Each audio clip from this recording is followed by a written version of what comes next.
What's up to my friends on YouTube? Today I'm going to be walking you through Cardboard Box level 24 on Cut the Rope. This is arguably the most fun level in the game. You can definitely see how it could be confusing and why you are here watching this walkthrough in the first place. If you did have any other levels you needed help with on Cut the Rope, please check my description down below and I will link a playlist with all my other walkthrough levels. Other than that though, let's jump into the gameplay.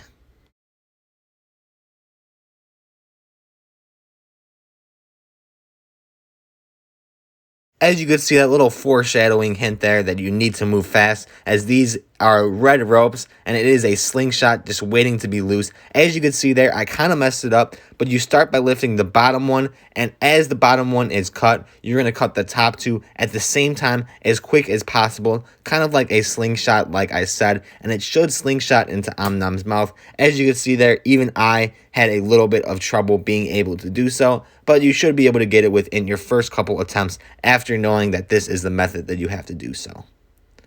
That's pretty much all there is to it though. If you did have any questions or were confused at all, comment down below and I'll get back to you as soon as possible. Otherwise, if you found this helpful today, like and subscribe, and thanks for watching.